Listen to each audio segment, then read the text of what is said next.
বাংলাদেশের বাইরে পৃথিবীর বিভিন্ন প্রান্তে যেখান থেকে চ্যানেলে দেখছেন আপনাদের সকলকে সাদর আমন্ত্রণ তৃতীয় মাত্রা দেখবার জন্য। সাম্প্রতিক নানা বিষয় নিয়ে আলোচনার জন্য আমার সঙ্গে স্টুডিওতে রয়েছেন আমার ভাই বসাচ্ছেন বাংলাদেশ জাতীয়তাবাদী দল বিএনপি কেন্দ্রীয় নির্বাহী কমিটির সহ সাংগঠনিক সম্পাদক ব্যারিস্টার মীর মোহাম্মদ হেলালুদ্দিন এবং আমার ডানে রয়েছেন বাংলাদেশ সুপ্রিম কোর্টের আইনজীবী অ্যাডভোকেট মোহাম্মদ মুজিবুর রহমান। স্বাগত আপনাদের দুজনকে তৃতীয় মাত্রায়। ব্যারিস্টার হেলাল, আপনাকে দিয়ে আলোচনাটা শুরু করতে চাই এবং আপনার কাছ থেকে বুঝতে চাই একই প্রশ্ন আপনার কাছেও থাকলো আমার, যে কি মনে হচ্ছে সব কিছু দেখে নির্বাচন কবে হবে আর আপনারা আসলে নির্বাচন কবে চান? ধন্যবাদ আপনাকে। আমরা তো আমাদের দলের যেটা পজিশন, জয়েন্ট স্টেটমেন্টের লাস্টে লন্ডনে যেটা মিটিং হলো সেখানে মোটামুটি বলা হয়েছে যে প্রধান উপদেষ্টা যে তারিখটা বলেছেন রমজানের আগে, মানে ফেব্রুয়ারি 1st অথবা 2nd উইকের মধ্যে। তো আমার মনে হয় বিএনপি অন প্রিন্সিপাল ওটাতে অ্যাগ্রি করেছে, বিকজ এটা একটা যৌথ স্টেটমেন্টের মন্তব্য করে এসছে। তো আমরা পার্টি পক্ষ থেকে এই জন্যই চাই, বিকজ রোজার মধ্যে বাংলাদেশের প্রেক্ষাপটে নির্বাচনটি is a very difficult proposition. এরপরে যে ওয়েদারের ক্যালামিটি আমাদের দেশে হয়, যারা অ্যাকচুয়ালি মাঠ পর্যায়ে রাজনীতির সাথে জড়িত বা যাদের অতীত ভোটের অভিজ্ঞতা আছে, ওনারা কেউই ফেব্রুয়ারির পরে আসলে নির্বাচন চাইতে পারেন বলে আমার মনে হয় না। যারা চাচ্ছেন ওনাদের হয়তো নির্বাচন ওনারা টিভিতে দেখেছেন বা ওনাদের যে বয়সটা হয়েছে ওই বয়সে ওনারা কোনো নির্বাচনে অংশগ্রহণ করতে পারেননি, এটা হতে পারে।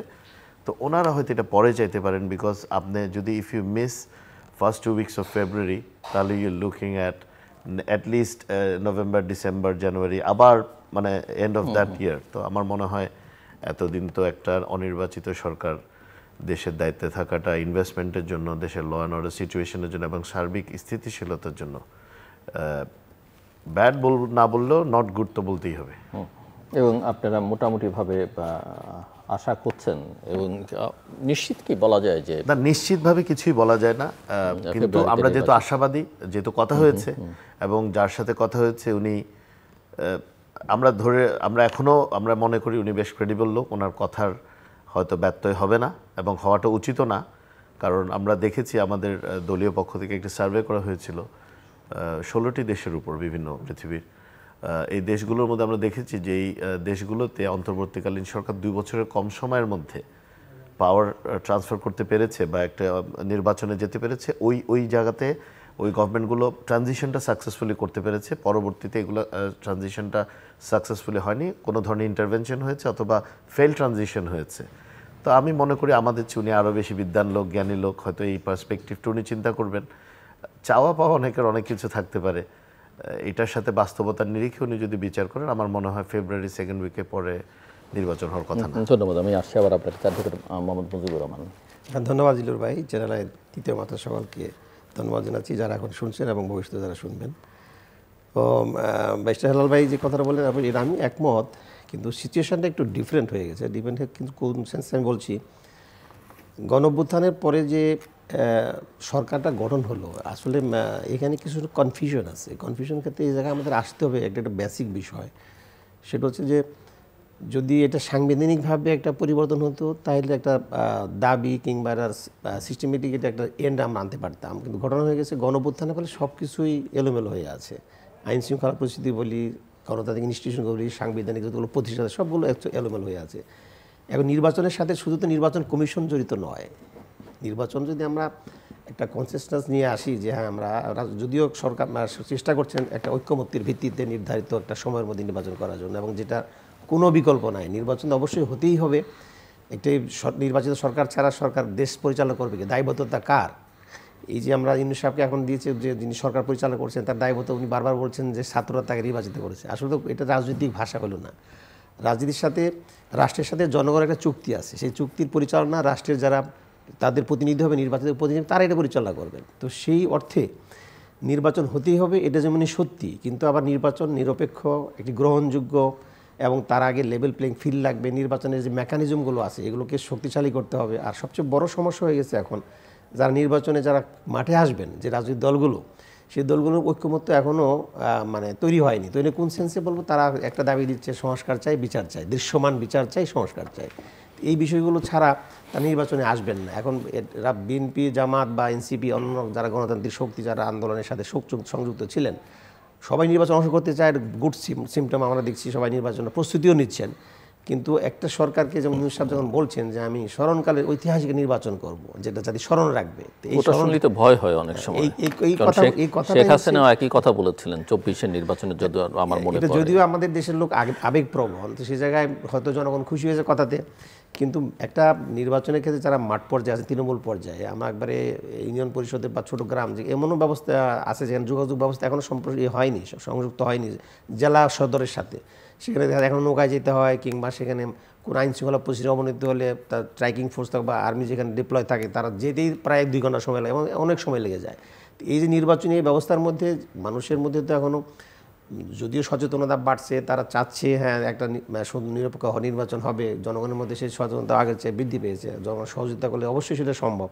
কিন্তু তার সাথে সাথে যে মেকানিজমটা, একটা রেফারি 2 পক্ষে তো খেলোয়াড় থাকবে, কিন্তু রেফারি তো নিউট্রাল হতে হবে, তার শক্তি সামর্থ্য থাকতে হবে। সে জায়গায় আমরা কিন্তু দেখছি যে এই সরকার এতই দুর্বল, যেটা আমরা চাই যে ডিসেম্বরে যে দাবি বিএনপি দিয়েছিল, আমরা তো যত তাড়াতাড়ি নির্বাচন চাই, কারণ এটাই হচ্ছে জনগণের দুর্বল বাণী। আপনার কথায় দুর্বল বাণী হচ্ছে এক ধরনের অক্ষম, একটা ভালো নির্বাচন অক্ষম বলবো, তাদের সক্ষমতার অভাব যেভাবে বলেন আপনি, পলাইটলি বলেন, পরিচালনা করার ক্ষেত্রে।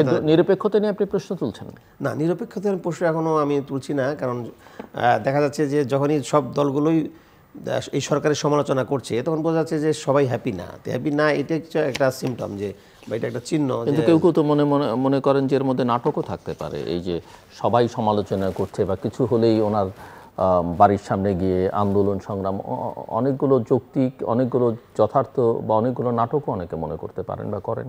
না, সেটা থাকতে পারে, কারণ নির্বাচনের সাথে আন্ডারস্ট্যান্ডিং এর মধ্যে দিয়ে আমাদের মতো দেশগুলোর ক্ষেত্রে অনেকগুলো সমস্যা কি, নির্বাচন তো শুধু ভোটের মাধ্যমেই যে নির্বাচিত তা না, এখানে ডিপ স্টেট আছে, তার সফট পাওয়ার এবং হার্ড পাওয়ার আছে, বিশেষ করে স্মার্ট পাওয়ার আছে, এগুলো তো অ্যাক্টিভ হয় নির্বাচনের ক্ষেত্রে। সুতরাং কোনটা কিসের সাথে সম্পৃক্ত, এটা তো ফাইন্ড আউট করা একটু কঠিন। যেটা আমার মূল প্রশ্ন ছিল যে কবে নির্বাচন হবে বলে আপনি দেখছেন, অবস্থা দৃষ্টি কি মনে হচ্ছে, আর আপনি নির্বাচনটা আসলে কবে চান? না, আমি বলছি যে নির্বাচন যত তাড়াতাড়ি হবে ততই আমাদের দেশের জনগণের সাথে সম্পৃক্ত পারবে, তাদের দাবি দাওয়াগুলো অ্যাড্রেস করা সহজ হবে, প্রবলেমগুলো সলভ করা সহজ হবে। কারণ এই যে মুভগুলো তৈরি হচ্ছে বা দাবি দেওয়ার যে মিছিলগুলো হচ্ছে, এগুলো তো সমাধান হচ্ছে না। কিছু কিছু অধ্যাদেশ দিয়ে গভর্নমেন্ট চেষ্টা করছে, বিশেষ করে এনবিআর একটা আপনি দেখলেন, মানে অত্যাবশ্যক চাকরি হিসেবে তারা ঘোষণা করেছে। এইভাবে তো সরকার পরিচালনা করা যায় না। তো আপনি চান যত দ্রুত হোক, যত দ্রুত নির্বাচন হোক। আমি চাই যে কবে, কি মনে করছেন যে কবে হতে পারে? একটা তো বিএনপি সরকার, যেটা ব্যারিস্টার হেলাল বললেন যে একটা জয়েন্ট স্টেটমেন্টের মধ্য দিয়ে তারা বলেছেন হতে পারে ফেব্রুয়ারিতে, মানে রোজার আগে। আপনি কি মনে করেন যে ফেব্রুয়ারিতে নির্বাচন হচ্ছে? এই সরকার ইচ্ছা করলে পারে, কারণ যে এখন যেভাবে মামলাগুলো তাদের দাবির মধ্যে তো মেনলি ছিল বিচার এবং সংস্কার। সংস্কারের কিছু বিষয় দৃশ্যমান হয়েছে, বিচারও স্টার্ট হয়েছে। যদি এগুলো দ্রুত করা যায় তাহলে কিন্তু যে ডেটটা হয়েছে ফেব্রুয়ারিতে, এটা সম্ভব, আমার দেশে সম্ভব।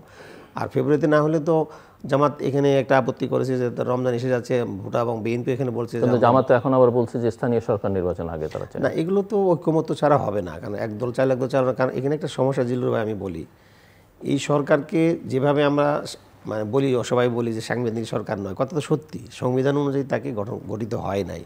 কিন্তু এই সরকার নামাতে গেলে তো রাজনৈতিক দল যারা স্টেক হোল্ডার রাজনীতি, তাদের তো ঐক্যমত্য থাকতেই হবে। তাহলে তো আমরা এই সরকার কদিন রাখবো? ঐক্যমত্য ছাড়া সরকার নামানোর রাস্তা নাই, সে যাবে কিভাবে? আমরা ঐক্যমত্য সিগনেচার করার অপেক্ষায় তো সে যাবে। এই জায়গায় যত ইস্যুগুলোই সামনে আসুক না রাজনৈতিক দলের সামনে, তাদের অবশ্যই ঐক্যমত্য হতে হবে। তো ঐক্যমত্যের ভিত্তিতে সরকারকে নির্বাচন এবং তার বিদায়ের ব্যবস্থা করতে হবে। এই জায়গায় এক দাগি উত্থাপিত হয় রাজনৈতিক দলগুলো দ্বারা, সেগুলো তো সমাধান হবে না। সো ব্যারিস্টার হেলাল, আপনাদের দুজনের কথা যে আশাবাদ অনুযায়ী ফেব্রুয়ারিতে নির্বাচন হলে ভালো, কিন্তু অনেক ইফস অ্যান্ড বার্সাস, যেটা ওই জয়েন্ট স্টেটমেন্টের মধ্যেই ছিল, তার মধ্যে সেগুলোর প্রসঙ্গে যদি একটু পরে যাই, একটা দাবি, সেটা একজন উপদেষ্টা, যিনি স্থানীয় সরকার উপদেষ্টা, তিনি বলেছেন, জামাত বলছে, এনসিপি বলছে যে স্থানীয় সরকারের নির্বাচন আগে, তারপরে জাতীয় সংসদ নির্বাচন। এমনকি জামাতের আমির বলেছেন যে স্থানীয় সরকার নির্বাচন না করলে এই নির্বাচন কমিশন নির্বাচন করতে সক্ষম কিনা, নিরপেক্ষ কিনা, সেটাও বোঝা যাবে না। যেই সরকারের কথা উনি বললেন, যে আমরা যেটা আলাপ করছি, এই ডক্টর ইউনূস, প্রফেসর মোহাম্মদ ইউনূস সাহেবের নেতৃত্বাধীন যে সরকার আছেন, অবশ্যই এটা সাংবিধানিক সরকার না, কিন্তু এটা তৎকালীন সময়ে মোটামুটি সকলের ঐক্যমতের ভিত্তিতেই এই সরকার গঠন করা হয়েছে। তো এই সরকার সাংগঠনিক করার একমাত্র পথ হচ্ছে একটি নির্বাচিত সরকারের মাধ্যমে। পার্লামেন্ট যখন ফার্স্ট পার্লামেন্ট বসবে, যেদিন সংসদ বসবে, সেদিন ওনাদের যে বিচার বিষয়গুলো আছে এগুলোকে র্যাটিফাই করা বা কোনোটা বাদ দিবে কোনোটা অ্যাকসেপ্ট করবে, এভাবেই করে কিন্তু এটার একটা বৈধতার যদি বা সাংবিধানিক কাঠামোতে যদি বাংলাদেশের ইতিহাসে সরকারকে রাখতে হয়, that is the only way forward আমার নলেজে যতটুকু আছে। এখন দেখেন, আপনি স্থানীয় সরকার নির্বাচন করবেন, এইটা কিন্তু এই সরকারের কোনো কাজই না। এই সরকারের কাজ হচ্ছে কিন্তু একটা transition, not transition of the local representatives. এইটা হচ্ছে এইসব কথা বলেই কিন্তু এই যে নির্বাচনটাকে একটু মানে একটা ধোঁয়াশার মধ্যে নিয়ে আসা হচ্ছে। এই সরকারের কাজ সিম্পল, কিছু প্রয়োজনীয় সংস্কার করা। এখন সংস্কার তো আজকে যা করবেন 5 বছর পরে কিন্তু আবার সংস্কার লাগবে আরেকটা। তাহলে এটা তো কোনো স্টেট ফার্স্ট বিষয় না বা কোনো স্ট্যাগনেন্ট বিষয় না যে এই সংস্কার করে ফেলেছে, আগামী 50 বছরে বাংলাদেশে আর কোনো সংস্কার, এটা একটা চলমান প্রক্রিয়া। তো এই সংস্কারগুলোর মধ্যে যেগুলো প্রয়োজন, নির্বাচন কমিশন পুনর্গঠিত হয়েছে, এরপরে পুলিশ প্রশাসনে যতটুকু পেরেছে রদবদল করেছে। এখন 17 বছরের অফিসার, তো এটা কোনো স্টেটের পক্ষেই সম্ভব না যে হঠাৎ করে সবাইকে চেঞ্জ করে দিয়ে নতুন লোক আনা। অপেক্ষাকৃত যারা মোটামুটি ডিউটিফুল ছিল বা যারা আগের সরকারের আমলে দেখা গেছে ক্ষতিগ্রস্ত হয়েছে, এরকম কিছু অফিসারদেরকে সামনে আনা হচ্ছে। সিভিল অ্যাডমিনিস্ট্রেশনও এটা করা হয়েছে, বিচার বিভাগ পুনর্গঠিত হয়েছে এবং আমাদের যে মহামান্য প্রধান বিচারপতি আছেন, আমার মনে হয় সবার ওনার উপর বিচার বিভাগের উপর আস্থাটা আগের চেয়ে অনেক ইমপ্রুভ করেছে বলে আমি পার্সোনালি মনে করি। এখন you will not get an ideal situation যেখানে 1+1=2 হবেই, এটা আসলে সম্ভব না। আর আমরা ঐক্যমত কমিশন নিয়ে মনে আমাদের একটা ভ্রান্ত ধারণা নিয়ে আমরা চলছি যে মানে সবগুলোতেই একমত হতে হবে। নো, দ্য কনসেপ্ট ইজ, আমি যেটা মনে করি এই ঐক্যমত কমিশন একটি নতুন কালচার সৃষ্টির জন্য সৃষ্টি করা হয়েছে, যে যেখানে দেশের ন্যাশনাল ইন্টারেস্ট বা জাতীয় স্বার্থ যেখানে জড়িত, সেখানে মোটামুটি সব রাজনৈতিক দল একসাথে বসে একটি আলোচনা করবে এবং কিছু জায়গায় একমত হবে। এখন যদি আমরা এটা ধরেই রাখি যে ঐক্যমত কমিশন যা যা প্রস্তাব করছে এটাই মানতে হবে, দিস ইজ নট, আমার মনে হয় না এটার ফিলোসফিটা এটা ছিল। আমরা আসলে প্রত্যেকটা যতটুকু ঐকমত্য হবে ততটুকু নিয়ে প্রসিড করা অবশ্যই। এবং শুধু তাই নয়, আপনি যদি এইভাবে আমরা দেখি জিনিসটা, যে ধরেন কনস্টিটিউশনাল রিফর্মস, এইগুলা কিন্তু হঠাৎ করে করার মতো কোনো বিষয় না। তো আমার কথা হচ্ছে জুলাই চার্টারে ওনাদের গভর্নমেন্টের বৈধতা সহ যেগুলো মোটামুটি মেজরিটি পলিটিক্যাল পার্টি, দেখেন আমরা আলোচনার মধ্যেই কিন্তু আমরা নিজেরাই বৈষম্য করছি। আমরা আলোচনার মধ্যে বলছি বিএনপি, জামাত, এনসিপি। এখন এনসিপি এমন একটি রাজনৈতিক দল, আমি খারাপ বলছি না, বাট ওনারা তো কোনো সময় কোনো জাতীয় সংসদে নির্বাচনই করেন নাই, এখনো নিবন্ধন হয় নাই। ঠিক আছে, জুলাই আন্দোলনের একটা পোর্শন থেকে কিছু ছাত্ররা এসে এটা করেছে, it's a welcome, because BNP তো বহুদলীয় গণতন্ত্রের প্রবক্তা দল, অসুবিধা নাই। কিন্তু আমরা বলার সময় আমরা কিন্তু মাহমুদুর রহমান মান্না সাহেব বলেন, সাকিব ভাই বলেন, আমরা নামটাই নিচ্ছি না। তা আমাদের মন মানসিকতাও তো we are promoting this, why should we promote this? কেউ মনে করে যে এটা প্রায় সরকারি দল বা সরকারের ব্লেসিংস আছে বা না, তারা সরকারের ব্লেসিংসে তো নির্বাচন করা যাবে, মানে নির্বাচিত হওয়া যাবে না। যদি আমরা একটা নির্বাচনের কথা বলি তাহলে আমাদের মোটামুটি জনগণের ভোট লাগবে বা জনগণের একটা ম্যান্ডেট লাগবে। তো এনসিপি যদি জনগণের ম্যান্ডেট পায় তো কোনো সমস্যা নাই। আমি তো ওনাদের কিছু বক্তব্য শুনেছি, 300 সিট 400 সিট ওনারা পাবে, তো ইটস গুড। ওনাদের কনফিডেন্সটা ইটস অ্যাপ্রিসিয়েটেবল, যে যদি পায় ভালো, আমরা আমাদের প্রোগ্রাম নিয়ে যাব, আমাদের বিরুদ্ধে ওনারা অনেক কিছু বলবে, ওনারা ওনাদের প্রোগ্রাম নিয়ে জনগণের কাছে যাবে, জনগণ যাকে পছন্দ করবে, যাকে চুজ করবে, সেজন্য তো ফেয়ার একটা ভোট হতে হবে। হ্যাঁ, ফেয়ার ভোট। এখন এইটা হচ্ছে আরেকটা বিষয়, ফেয়ারনেস বলতে আমরা যদি এটা বুঝি যে আমি জিতলাম ফেয়ার, তাহলে আরেকজন জিতলো আনফেয়ার, এই মন মানসিকতা থেকেও তো আমাদের নির্বাচন বাংলাদেশে 100% একেবারে টেক্সট বুক এক্সাম্পল নির্বাচন তো আমেরিকাতেও হবে না, কিছু না কিছু ট্রায়াল অ্যান্ড এরর থাকবেই। তবে আমি মনে করি যদি আমরা সবাই সহযোগিতা করি, ব্যক্তিগত স্বার্থের থেকে একটু বের হয়ে, বেশি বের হতে হবে না, হালকা দেশের স্বার্থটা রেখে। দেখেন আমরা যে বারবার নির্বাচনের কথা বলছি, অনেকে বলে নির্বাচনের কথা বলেন কেন? খুব সুন্দর সুন্দর প্রেজেন্টেশন হয় বাংলাদেশ, ইকোনমি এখানে যাবে, ইকোনমি ওখানে যাবে, এটা হবে, ইনভেস্টমেন্ট হবে। আজকের দিন পর্যন্ত ফরেন ইনভেস্টমেন্ট বা ফরেন ইনভেস্টাররা কত টাকা বাংলাদেশে ইনভেস্ট করেছে? কমিটমেন্ট হয়েছে। আপনি নিজেও জানেন, কোনো দেশ অনির্বাচিত সরকারের সাথে কোনো ধরনের চুক্তি করবে, হয়তো ইন্টেনশন করবে, মানে ইন্টেন্ট টু এলওআই দিবে, কিন্তু কোনো সময় তারা এই ফাইনাল চুক্তিতে যাবে না, কারণ যদি পরবর্তী সরকার এগুলোতে র্যাটিফাই না করে এরাও বড় বিপদে পড়ে যাবে। তাহলে একটা রাজনৈতিক বা নির্বাচিত সরকার এই জন্য দরকার, ফরেন ইনভেস্টমেন্টের সাথে আমাদের কর্মসংস্থান এবং আমাদের দেশের অর্থনীতি ওতপ্রোতভাবে জড়িত। We are not yet self reliant or self sufficient. এই জন্য ইলেকশনটা দরকার। আর যেটা বলছেন ফেয়ার ইলেকশন হবে কিনা, আমার মনে হয় বাংলাদেশে ফেয়ার ইলেকশন হবে। কেউ এটা রিস্কটা নেবে না এখন এই ডিজিটাল যুগে। মানে মানুষের সাথে আপনি বাইরে পাবলিকলি কথা বলতেও খুব মেপে কথা বলতে হয় বা সংযত হয়ে কথা বলতে হয়, যে কে যে কোন দিক থেকে একটা ভিডিও করে ছেড়ে দেবে সবই শেষ। তো আর স্পেশালি শেখ হাসিনা যা করেছে, এই যে কি ডেভেলপমেন্টের অল্টারনেট, ডেমোক্রেসির অল্টারনেট ডেভেলপমেন্ট, আবার আমাদের এই স্লোগানটা যেন ওই যে সংস্কার, গণতন্ত্র বা নির্বাচনের এরকমও যেন না হয়, এটাও আমাদের মাথায় রাখতে হবে। কারণ একটা বড় রাজনৈতিক দলের নেত্রী, ওনার বাবাও বাংলাদেশের রাজনীতিতে মোটামুটি একজন নেতা ছিলেন যাদেরকে সবাই চিনত। তার ওনার যখন পালাতে বাধ্য হয়েছে, তাহলে নিশ্চয়ই এমন কিছু করেছেন উনি যেটা আমাদেরকে হোয়াট নট টু ডু একটা বই যদি লেখা হয় বাংলাদেশের পলিটিক্সে, তাহলে মানে এটা টেক্সট বুক এক্সাম্পল হিসেবে আমরা ইউজ করতে পারবো। তো আমার মনে হয় না যে কোনো রাজনৈতিক দলে এখানে এসে এমন কোনো কিছু করার চেষ্টা করবে যেটা পাবলিকের চোখে মনে হবে যে না, এই দল তো আওয়ামী লীগের মতোই আচরণ করছে বা তাদের মতো অ্যারোগেন্স দেখাচ্ছে।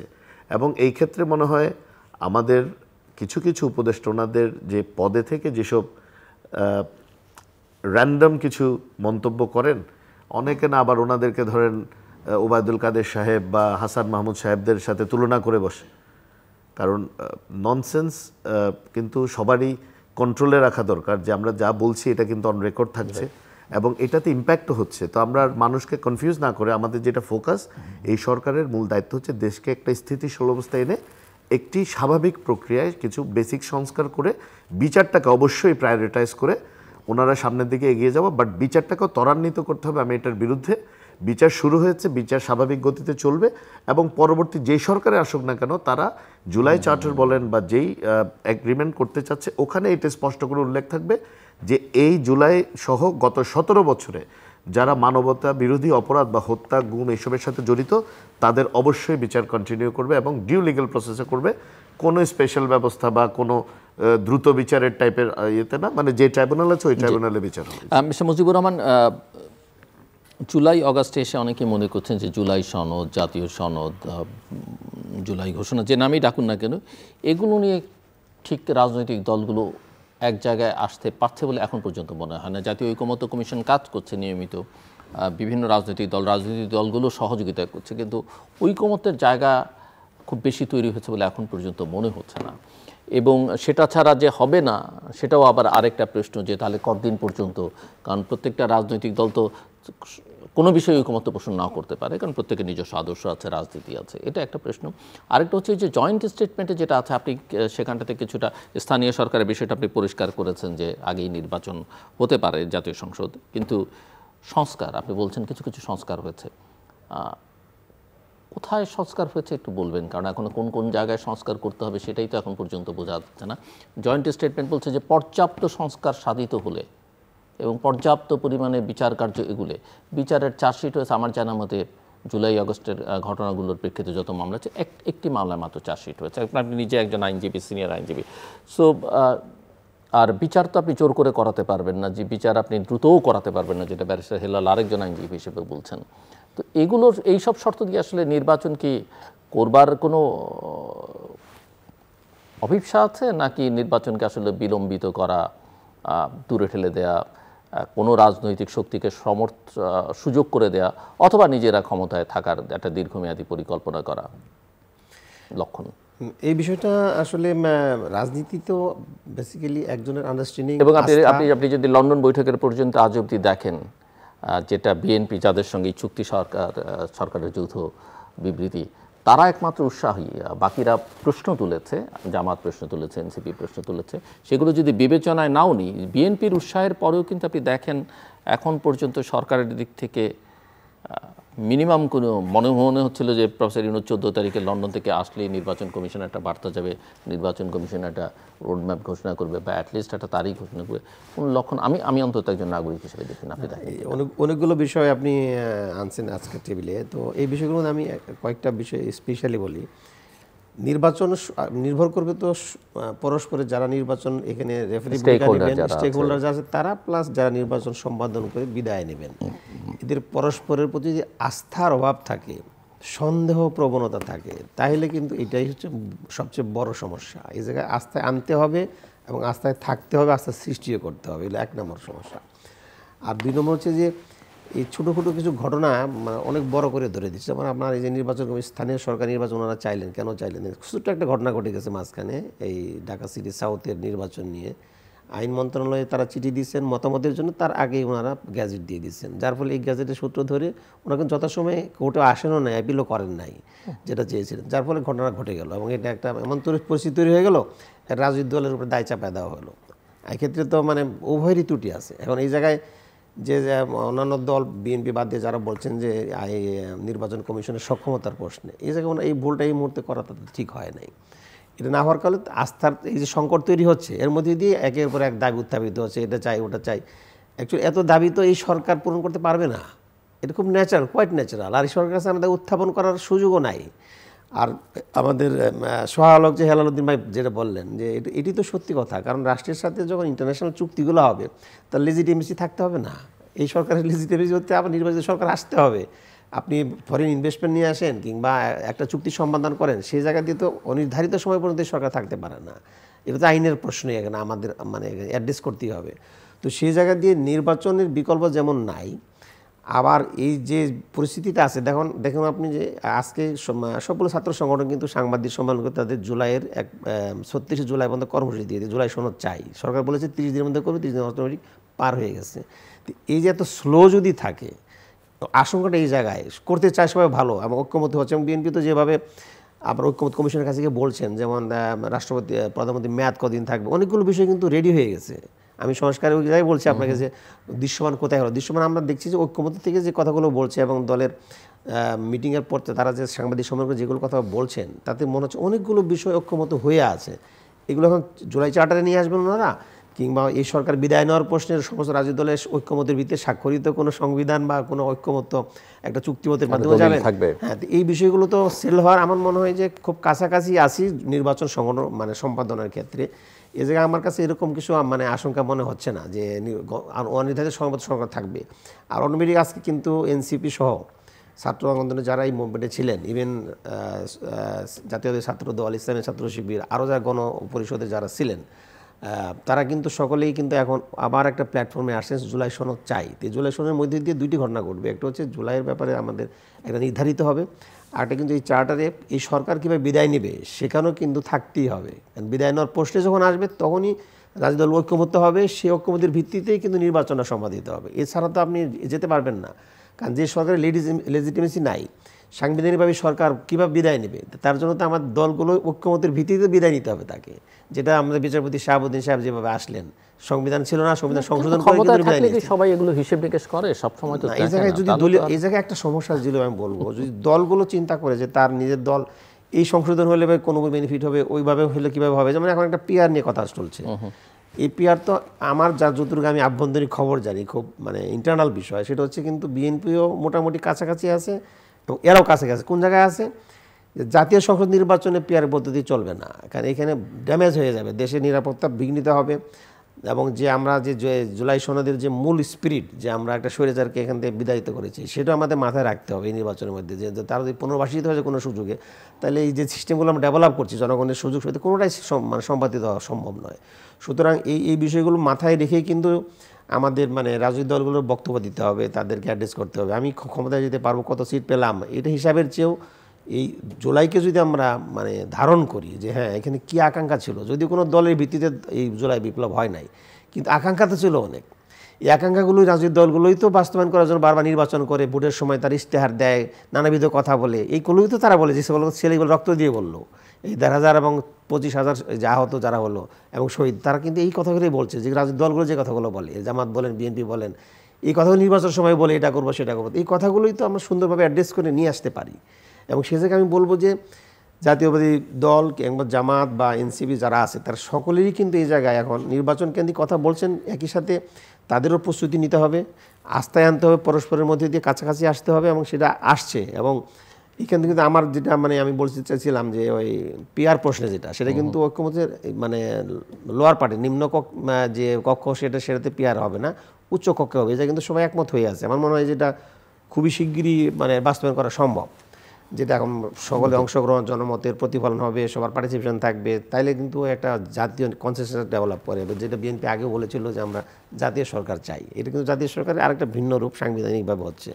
তো এই আমার মনে হয় না যেটা যদি ভালোভাবে হ্যান্ডেল করা হয়, আস্থা আনায়, তাহলে খুব শিগগিরই এটা বাস্তবায়ন করা সম্ভব। বিচারের প্রসঙ্গ আর বিচার যেটা আমাদের হেলাভাই বলে, এটাই তো সত্যি কথা, বিচার তো জোর করে করা যাবে না, তাড়াহুড়ো করা যাবে না। বিচারের আগে নির্বাচনই করা যাবে না, বিচার আপনি করবেন। বিচার মামলা তো শুনেন, জুলাই আন্দোলনের যে হত্যাকাণ্ড হয়, প্রায় 1,500 শহীদের, তো আজ যদি আমি মামলা করি ইন্ডিভিজুয়াল, মানে হত্যাকাণ্ড ইন্ডিভিজুয়াল মামলা, তো এই মামলা, এতগুলো মামলা তো আর এই 3 মাস আমি সমাধান করতে পারবেন না। তো আমার সাথে যতটুকু আমরা কোর্ট কাছে খবর রাখি, তাতে দেখা যাচ্ছে যে ট্রাইব্যুনাল যিনি চিফ প্রসিকিউটর উনি বলছেন যে আমরা হ্যাঁ মামলা সবগুলোই হবে, কারণ আদালত তার বন্ধ হচ্ছে না। এটা শেখ হাসিনার সময় এটা গঠিত হয়েছে, চলতেই থাকবে, মানবতা বিরোধী অপরাধের বিচার চলতেই থাকবে। তো সে জায়গায় দৃশ্যমান বিচারের মধ্যে মোটামুটি যারা পারপিট্রেটর ছিলেন কিংবা যারা আদেশ দিয়েছেন, কমান্ড ছিলেন, এই সমস্ত বিচারগুলো দৃশ্যমান হবে, আর বাকিগুলো চলতে থাকবে। কিন্তু এটাই বোধহয় চাচ্ছেন, আমার মনে হয় দলগুলো ঐক্যমতে এখানে আসেন যে বিচারটা দৃশ্যমান কোন জায়গায়, যে স্বৈরাচারী সরকারের ক্ষেত্রে যারা কমান্ড পর্যায়ে ছিলেন, যারা শীর্ষ পর্যায়ে ছিলেন, তারা যেন এখান থেকে মুক্তি না পায়, এবং সেই বিচারটাই সবাই মিলে চাচ্ছেন। এবং সেটা শুরু হয়েছে, একটা চার্জশিট আপনি বললেন ঠিকই আছে, আর বাকিগুলো রেডি হচ্ছে। এই জুলাইয়ের মধ্যে আরও বেশ কিছু চার্জশিট হবে। তো এগুলো হলে তো মানে বিচারে যে নর্মাল প্রসিডিউর আছে সেটা তো ফলো করেই হবে। ইতিমধ্যে একটা সার্কুলার হয়েছে বোধহয়, শেখ হাসিনাকে হাজির করার জন্য পত্রিকা নোটিফিকেশন হয়েছে, তারপরে ফর্মাল চার্জ তো হয়ে যাবে। তো অটোমেটিক্যালি মামলা চলতে গেলে সাক্ষী এবং যারা চলে যাবে। গভর্নমেন্ট যদি প্রসিকিউটর নিয়োগ দেয় তাহলেও হবে। এবং এটা আমার মনে হয় না যে যদি সিরিয়াস থাকে যে হ্যাঁ আমরা সমস্ত প্রসিডিউর মেনটেন করে বিচারগুলো করবো, এটা দ্রুত করা সম্ভব। অন্তপক্ষে সবগুলো নয়, কিছু বিচার তো হবে। এটা ব্যারিস্টার হেলাল।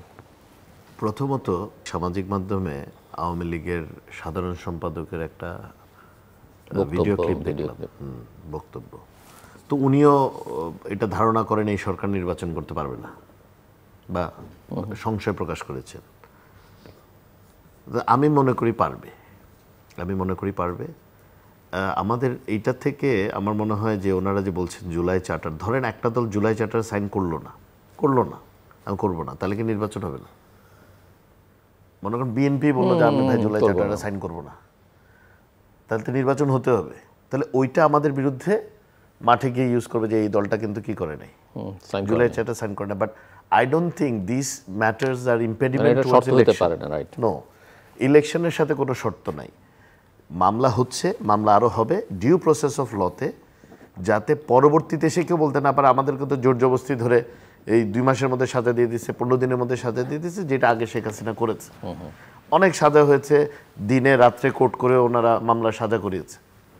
আমার মনে হয় একটি স্বাভাবিক, যদি আইনি শাসন প্রতিষ্ঠা করতে চান, এটা একদম অসম্ভব ব্যাপার। এবং এগুলো কোনোটাই, আবারও বলি, এই ঐক্যমতের কমিশন, একমতে আসা, সব রাজনৈতিক দল একমতে আসা, আমি বলবো এই যে 2-3টা দলের নাম না বলে আমি বলতে চাই বাংলাদেশের সকল নিবন্ধিত রাজনৈতিক দল মোটামুটি মেজরিটি যদি কোনো বিষয়ে এগ্রি করবে। এখন ওই যে পিয়ারের বিষয়টা এসছে, আসলে ওই যে আমি শুরুতে একটা কথা বলেছিলাম, বই পড়ে তো সাইকেল চালা শেখানো যাবে না, মানে এটা চালাই শিখতে হবে। সুইমিং তো আপনি বই পড়লেন, পানিতে নামবেন, হাত নাড়বেন, পা নাড়বেন, তাহলে কি আপনি সুইমিং শিখতে পারবেন? আপনাদের তো করে শিখতে হবে। তো রাজনীতিও বাইরে থেকে দেখলে খুব সহজ মনে হয় যে এটা এভাবে হলে আমাদের 31 দফা জুলাই 2023 সালের জুলাইতে আমরা 31 দফা অলরেডি পাবলিক করেছি। তার 1 বছর আগে, যেহেতু আমি মিডিয়া সেলও কাজ করি, আমরা এই বৈরী পরিস্থিতিতে যখনও 5ই আগস্ট হয় না, বা বিএনপির সরকারে আসার কোনো মানে এখন যেরকম একটা নির্বাচন, তখন এগুলো কোনো কিছু ছিল না, তখন আমরা প্রস্তাব অলরেডি করেছি দ্বিকক্ষ বিশিষ্ট পার্লামেন্টের। এবং ওখানে এই কথাটাই বলা হয়েছে যে আপনি নির্বাচন লোয়ার হাউসে, এটা যে আমাদের যেভাবে স্বাভাবিক দেশের নির্বাচন জনগণের প্রত্যক্ষ ভোটে নির্বাচিত হবে, উচ্চকক্ষে যারা আসবেন তখন আপনি রিপ্রেজেন্টেটিভ একটা ব্যবস্থা আনতে পারেন। তো এখন না বুঝেই কোনোটার বিরোধিতা করা, না বুঝেই কোনোটার পক্ষে বলা, এইটাই এখানে কিন্তু মূল মানে সমস্যার অন্তরায় বলে আমি মনে করি। অনেকে বলছে second Republic, and if you want to define second republic, নতুন বাংলাদেশও বলা হচ্ছে না, নতুন বাংলাদেশ বলে তো কোনো কথা নাই। 71-এর মুক্তিযুদ্ধের সাথে বাংলাদেশের দ্বিতীয় কোনো ঘটনা এক মাপে আসতে পারে না, এটা আমি মনে করি। এটা আমার পার্টির স্টেটমেন্ট কি আমি জানি, এইটা একজন বাংলাদেশী হিসেবে আমার এটা আমার ইমোশন।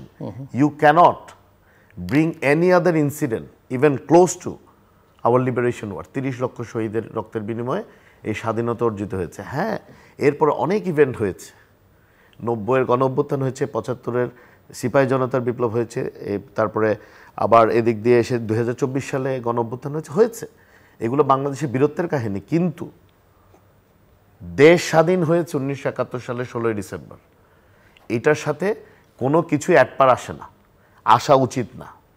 এটা শহীদদের রক্তের সাথে বেমানি হবে এবং মনে হবে ওই বাংলাদেশের স্বাধীনতার ঘটনাটাকে খাটো করার জন্য বা ডাইলিউট করার জন্য এখন আবার নতুন একটা ব্যবস্থা কথা বলছে। নতুন বাংলাদেশ এই শব্দটার ব্যক্তিগতভাবে আমি চরম বিরোধিতা করি। বাংলাদেশ কোনো নতুন নাই, কোনো পুরান নাই। বাংলাদেশ বাংলাদেশী। বাংলাদেশ চালাতে গিয়ে আমরা অনেক ভুলভ্রান্তি করি, ওই ভুলভ্রান্তিগুলো আমরা আবার শুদ্ধ করব। এটা কন্টিনিউয়াস প্রসেস। আমাদের সংবিধানের অ্যামেন্ডমেন্ট হতেই থাকবে। 2025 হবে, 2026 হবে, 2030 হবে, 2035 হবে। যুগের সাথে তাল মিলাতে গেলে we need to make this changes. But নতুন বাংলাদেশ এই ধরনের কথাবার্তা রাজনীতির আলোচনায় আসা উচিত না। আমার মনে হয় না বাংলাদেশের, আপনি যদি একদম একটা মানে নর্মাল যে সাধারণ মানুষ পথচারীকেও যদি জিজ্ঞেস করে, সে এটাতে এগ্রি করবে না। কারণ এই ব্যাপারে কিন্তু এটা খুব সেন্সিটিভ বিষয়। আমাদের কাছে আমাদের 71-এর স্বাধীনতা মুক্তিযুদ্ধটা এবং আমাদের স্বাধীনতা আমাদের জন্য খুব সেন্সিটিভ বিষয়। এখানে কোনো অভ্যুত্থান বা কোনো অন্য কোনো ইভেন্ট এটা কোনো কাছাকাছি যায় না। তবে হ্যাঁ, প্রত্যেকটা আমাদের সংগ্রামের ইতিহাস প্রত্যেকটাই গৌরবান্বিত ইতিহাস। বায়ান্নের ভাষা আন্দোলন হয়েছে, ভাষার জন্য যুদ্ধ করেছে। এরপর বাংলাদেশের পার্সপেক্টিভে 1971 সালে 16ই ডিসেম্বর বা স্বাধীনতার ঘোষণা ছাড়া আর কোনো বড় ইভেন্ট বাংলাদেশের হিস্ট্রিতে আর হবে না। হবে আরও অনেক গৌরবান্বিত বিষয়। সেকেন্ড রিপাবলিক নিয়ে বলছিলেন। Second Republic. তো এইসব কথাবার্তা বলে একটা কনফিউশন সৃষ্টি করা বা ওবায়দুল কাদেরের টোন নেওয়াটা, I don't think it's a wise idea. কারণ একটা ফ্যাসিস্ট সরকারকে কিন্তু শুধু 1 মাসের বিপ্লবেই কিন্তু ফ্যাসিস্ট সরকার জানে। ই ওয়াজ এ বিল্ড আপ। 17 বছরের অন্যায়, নির্যাতন, গুম, খুন সব কিছুর পরে যখন নিজেদের বাচ্চাদের গায়েও সরকার হাত দিয়ে ফেলেছে, তখন কিন্তু জনগণ মাঠে নেমেছে। ছাত্র আন্দোলন যদি বলেন, এটা কি বাংলাদেশের প্রথম ছাত্র আন্দোলন? এর আগে কি ছাত্র আমাকে আন্দোলন বলেন, হয়নি? এই যে জয়েন্ট স্টেটমেন্টটা যেখানে বলা হচ্ছে যে পর্যাপ্ত বিচার এবং মানে বিচার এবং সংস্কারে পর্যাপ্ত অগ্রগতি না হলে নির্বাচন হতে পারে, যদি পর্যাপ্ত, এই পর্যাপ্ত অগ্রগতিতে পর্যাপ্তটা আমার মনে হয় এটা খুব ডিপ্লোম্যাটিক ভাবে ইউজ করেছে। এটা যদি সরকারের দিক থেকে বলা হয় যে কোনো অগ্রগতি হতে মানে এত মারা গেল মানুষ 1400, মামলা চার্জশিট হয়েছে একটা, অগ্রগতি কোথায়? বা বিচার 1400 লোকের মৃত্যুর জন্যই কিন্তু এক ব্যক্তি মূলত আমি সেটাই বলছি। আমি বলছি যে কেউ যদি বলেন যে পর্যাপ্ত করতে, মানে অগ্রগতি তো সেই অর্থে নাই। আপনি সংস্কার বলেন আর বিচারের, আমি এখন পর্যন্ত তেমন কোনো অগ্রগতি দেখি না। তো এটা যদি বলা হয় যে তো অগ্রগতি তো নাই, এখন নির্বাচন কীভাবে হবে? এবং বিএনপি তো ওই জয়েন্ট স্টেটমেন্ট বিএনপিকে নিয়েই দেওয়া হয়েছে। এখন ওই বলছে পর্যাপ্ত বিচার বা সংস্কার। আমার মনে হয় এটা একটা ডিপ্লোম্যাটিক টার্ম ইউজ করেছে এই জন্য, কারণ একটা দলের সাথে কথা বলেই তো আর ওনার একটা টাইম ফ্রেম দিতে পারবে না। ওনাদের তো ফেরত এসে জুলাই 4 পর্যন্ত ওয়েট করতে হবে। এবং আমি আসলে যে 1400 যে হত্যাযজ্ঞ হয়েছে নৃশংস, এটার সাথে তো মূলত এক ব্যক্তিই দায়ী, মানে হেডটা একজনই ছিল। তো 1400টা মামলায় একটা মামলায় যদি প্রমাণিত হয়, আপনি বলছেন যে একটা মামলায় শেখ হাসিনা শাস্তি নিশ্চিত করা গেলে অনেকের ওনার যারা পর্যাপ্ত অগ্রগতি হয়েছে, যারা তৎকালীন সময় দায়িত্বে ছিলেন, ওনাদের যদি একটা মামলায় সাজা যদি প্রমাণিত হয় এবং সাজাও হয়, তো ফাঁসি তো আপনি আসলে 1400 বার দেওয়ার সুযোগ নাই, বা যাবজ্জীবন যেটাই সাজা হয়, আমি জানি না, যদি প্রমাণিত হয় তাহলে তো আমাদের দেশে সর্বোচ্চ সাজার বিধান আছেই। তো আপনি তো আর 1400 বার এটা করতে পারবেন না। তো আমার মনে হয় যদি একটা মামলা, এবং আমি যে মামলাটা পড়েছি মোটামুটি, আমার মনে হয় যারা prosecutor, I think they have done a very good job of choosing this case. এটা মোটামুটি ভেরি সিম্পল, মানে ভেরি স্ট্রেট ফরওয়ার্ড কেস।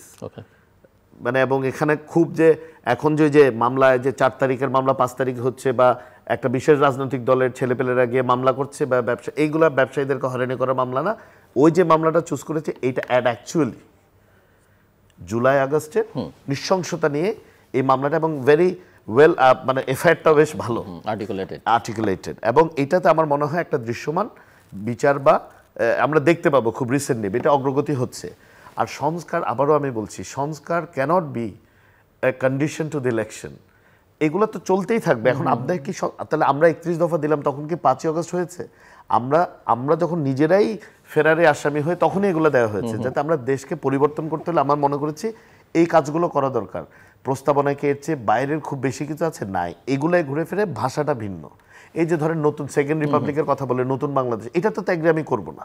আপনি কি করবেন এটা আপনার পার্সোনাল মতামত, বাট আমার তো রাইট আছে। এখন আমার এটা যদি আপনার অন্যায় মনে হয়, আপনি নির্বাচনের সময় যাবেন, মানুষ বলবে যে এই লোক কিন্তু বিএনপি করে, এই লোক সেকেন্ড রিপাবলিক মানে না, ওরা ভোট দিও না। এবং মানুষ যদি এটাতে রাজি ভোট দিবে না। So we believe in democracy, we believe in people's opinion. মানুষের যেটা অভিমত হবে আমার পক্ষে যদি থাকে ভালো, নালে নাই। Thank you advocate Mujibur Rahman.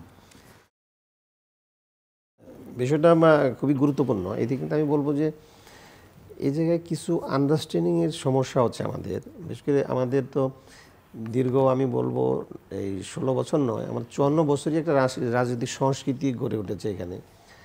এবং আমাদের এই ভৌগোলিক অবস্থা বিবেচনায় অবশ্যই এটাকে স্বীকার করতে হবে যে আমরা 47 সালে প্রথম যে ভৌগোলিকভাবে স্বাধীন হয়েছি, এটা যদি আমরা অ্যাড্রেস করতে কার্পণ্য করি তাহলে আমার 71 মিনিয়মান হয়ে যাবে।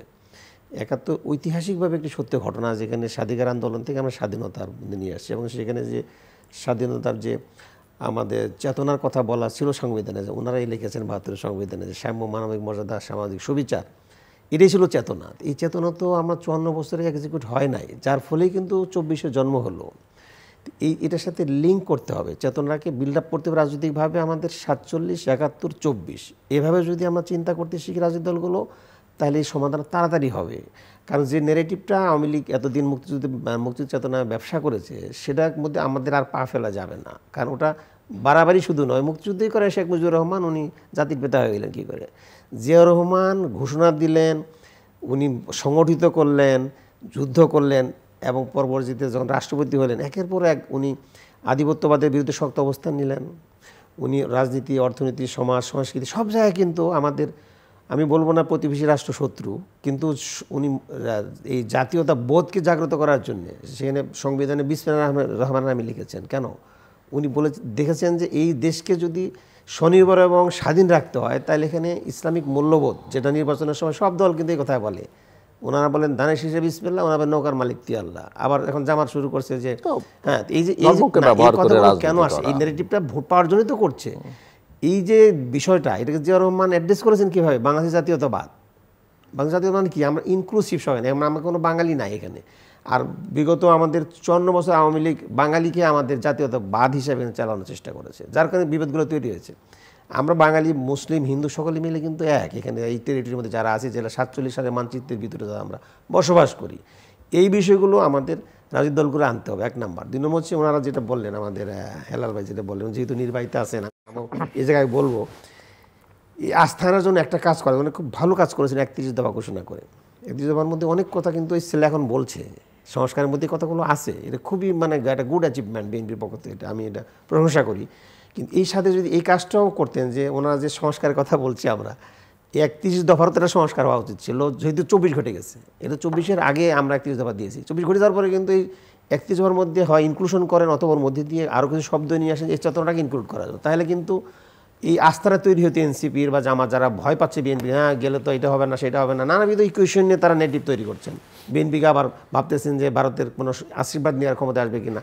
এই যে বিষয়গুলো, এগুলো কিন্তু দলকে, বাট আমি জাস্ট মাঝখানে এই প্রশ্নটা করে রাখি, যারা এগুলো বলছেন, মানে আপনি জামাতের কথা বললেন বা এনসিপির তো ব্যারিস্টার হেলাল বললেন যে তার তো রেজিস্ট্রেশনই নেই, আগে ইলেকশন করবার রেকর্ড নেই, বাট তার চাওয়ায় হতে হবে। এবং ব্যারিস্টার হেলাল যথার্থ বলেছেন যে ছাত্র আন্দোলনে যারা নেতৃত্ব দিয়েছে তাদের মধ্য থেকে একটা অংশ বেরিয়ে এসে এনসিপিটা করেছে, 1। 2 হচ্ছে তারা সংস্কারের কথা মুখে বলছে বটে, কিন্তু তাদের অন্যান্য কথাবার্তা, আচার আচরণ, আপনি যদি দেখেন এই যে সর্বশেষ উপদেষ্টা একটা ম্যাগজিন সহ এয়ারপোর্টে ধরা পড়লেন, বা তাদের এপিএসদের দুর্নীতির কেলেঙ্কারি, বা এনসিপি নেতাদের নারী নির্যাতনের যেসব কথাবার্তা বেরিয়ে আসছে, তো মানুষ কিভাবে দেখবে? আপনি আপনার আচার আচরণ এগুলো তো আসলে আপনি ব্যক্তি জীবনে কীরকম, আর আপনি ব্যক্তি জীবনে খারাপ হয়ে রাষ্ট্রের সব ভালো করে ফেলবেন, এটাই বা মানুষ কীভাবে আশা করবে? এই জায়গায় মানে আমি বলছি যে এইসব কারণে বা ওইটুকু 24-এর ভূমিকার কারণে তাদেরকে আপনি কতটা লিভারেজ দেবেন, কতটা তারা পেতে পারে যখন তারা একটা রাজনৈতিক দল করে ফেলছে। এবং ওই ঘটনার পরে এটা এখন মোটামুটি প্রমাণিত সত্য যে তারা আসলে ক্ষমতার জন্যই সব কিছু করেছে। তারা একথা না যে তা ক্ষমতায় না গিয়ে, ক্ষমতার অংশীদার না হয়ে তারা একটা রাজনৈতিক দল করলো, জনগণের কাছে যাবার চেষ্টা করলো, জনগণকে তৈরি করলো, সেগুলো তো তারা করেনি। কেউ যদি এইভাবে প্রশ্ন তোলে তাহলে তার কি জবাব? এই জায়গায় আপনার এই সত্যি হয়তো আমি আগে বলেছিলাম যে এই ছাত্রদের যখন শুরুতে দল গঠনের ইচ্ছা প্রকাশ করলো, ওরা একটা বয়সে লিমিট করলো, যার কারণে হয়ে গেছে যে এখানে অভিজ্ঞতার কোনো সংমিশ্রণ বা সংযোজন তাদের সাথে হয় নাই। না হওয়ার ফলে একের পর এক ইমোশন দিয়ে তার পলিটিক্স হয় না। এটা তাদের শুরুতেই স্টার্টিং পয়েন্টেই তাদের এটা ভুল ছিল। উপদেষ্টা পরিষদের ফর্মে এখন তারা বলছে যে আমরা আর সিনিয়র যারা তাদেরকে অ্যাকোমোড করবো, রাজনীতি কী ফর্মে তারা অ্যাকোমোড করবেন? তারা যদি পোর্টফোলিওর না থাকেন তাহলে তাদের ইনঅ্যাকশন, তারা পার্টিটাকে বিলং করবেন কীভাবে, এগিয়ে নিয়ে যাবেন কীভাবে?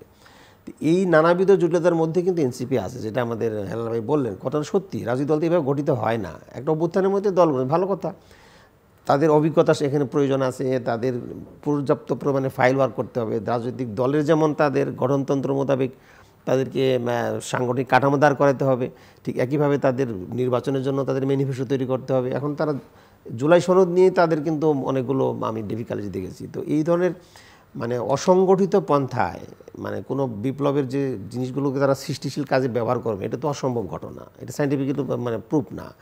তো সুতরাং তাদেরকে রাজনৈতিক দলের সাহায্য নিয়ে এগুলো করতে হবে। এখন আপনার দল করছেন, ভালো, এগিয়ে আসেন, নির্বাচনে আসেন, ভালো কথা, কিন্তু এর মধ্যে দিয়ে যে প্রস্তুতিগুলো নেওয়া উচিত সেগুলো দলের ক্ষেত্রে তাদের যথেষ্ট সীমাবদ্ধতা আছে। এই সীমাবদ্ধতার মধ্যে দিয়ে তো আমরা তাদেরকে, জনগণ তার বলবে না যে আপনারা ম্যাচিউর হন তারপর নির্বাচন হবে, এটা তো হতে পারে না।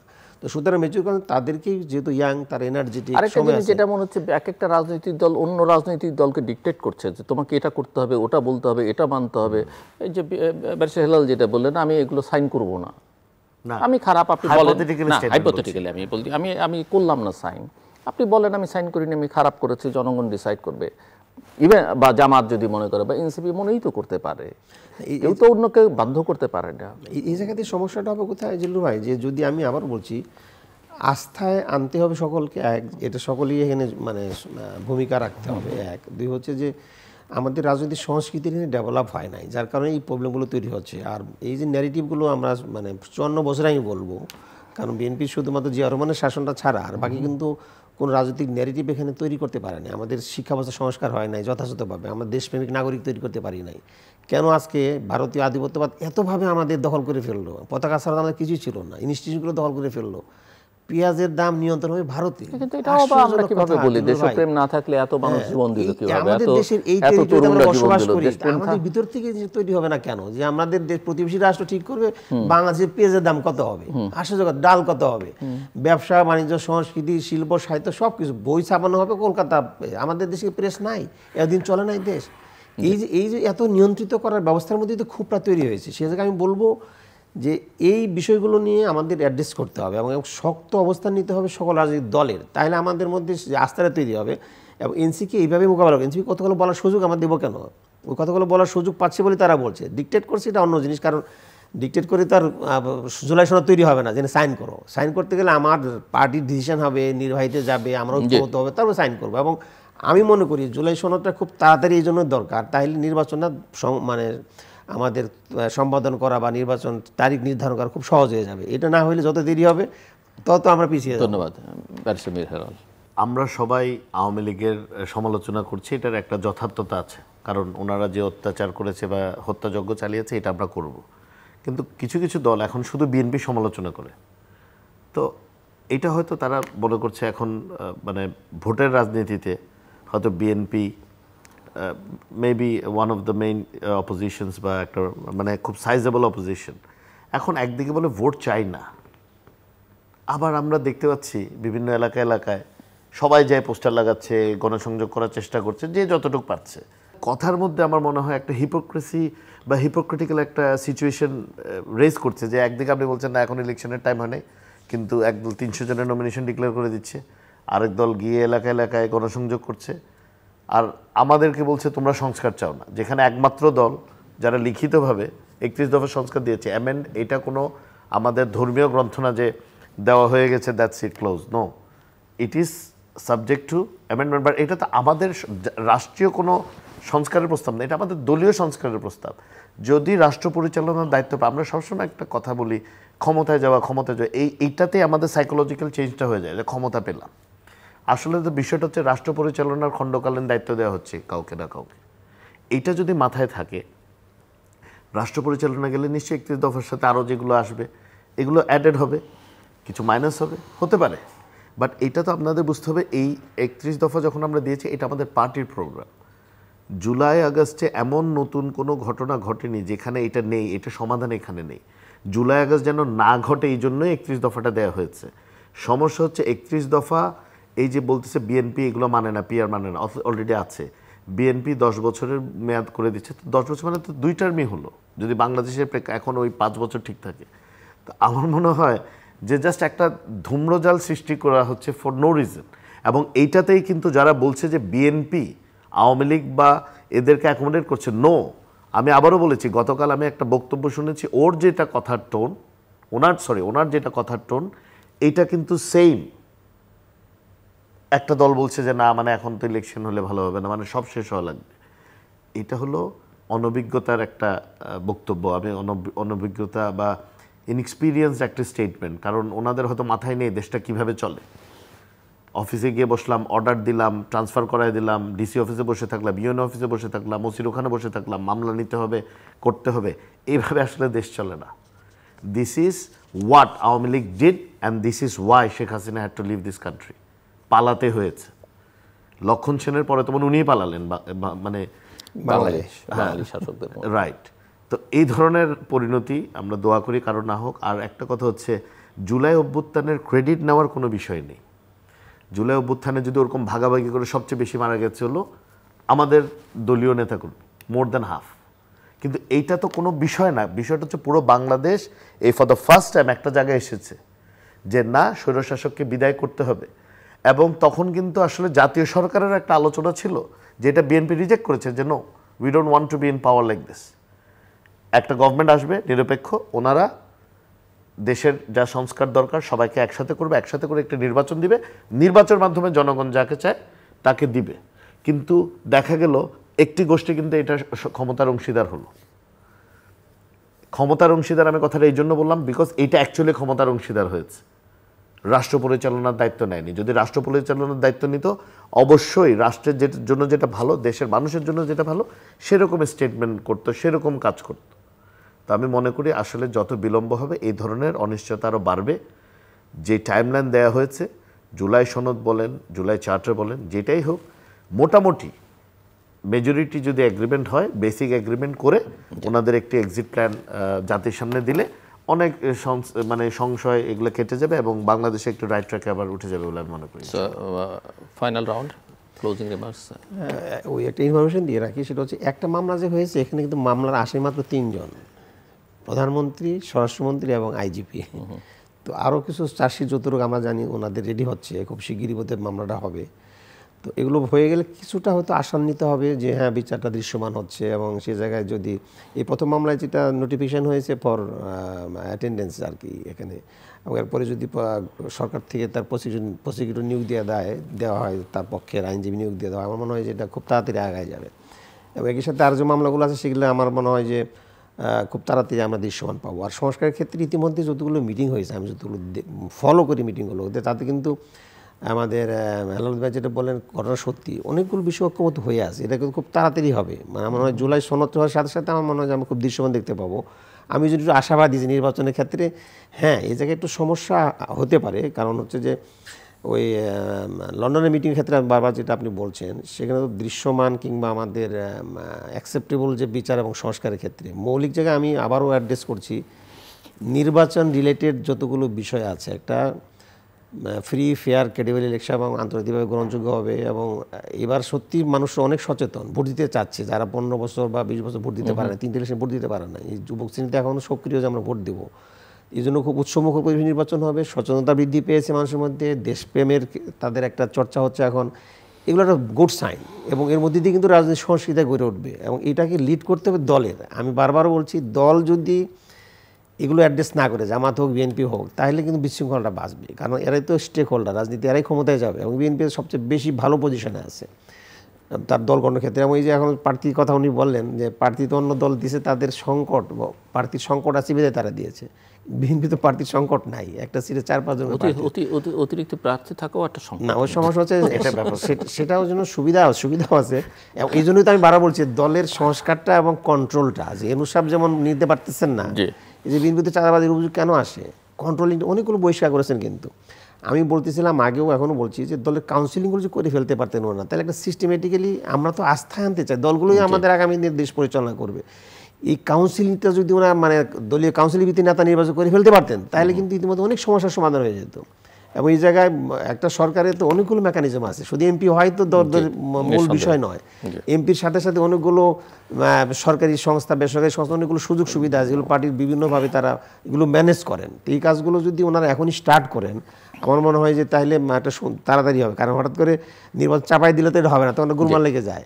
এবং আমি তো ধরেন ইউনিভার্সিটি লাইফে জাতীয় ছাত্র দলে যারা সভাপতি ছিলেন দুদু ভাই ওদের সাথে আমি পরিচিত, তারা যে কথাগুলো বলে যে ইলেকশনের যখন প্যানেল সাবমিট করার লাস্ট ডেট সেই মুহূর্তে ওনারা মানে টেনশনে থাকেন সাবমিট করতে পারতেছি না, বা আরেকটা প্যানেল হয়ে যায় কিনা বা বিদ্রোহী হয় কিনা, এই সমস্যার মধ্যে থাকেন।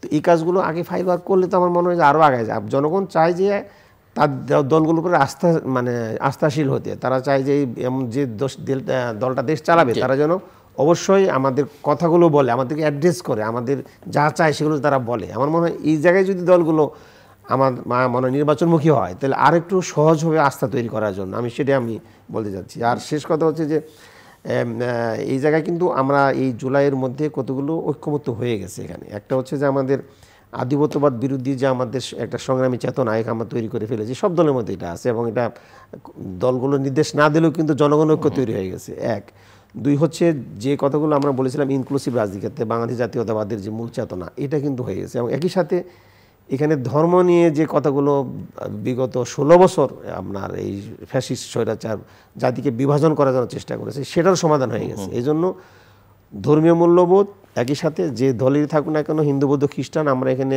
মূল্যবোধ ভিত্তিক একটা কালচার চালু করব যারা নৈতিকতার ভিত্তিতে দেশ এবং রাষ্ট্র পরিচালনা করবে। সুদ ঘুষ বন্ধ হবে, ব্যয়াবনা বন্ধ হবে, একই সাথে আমাদের দুর্নীতিও বন্ধ হবে।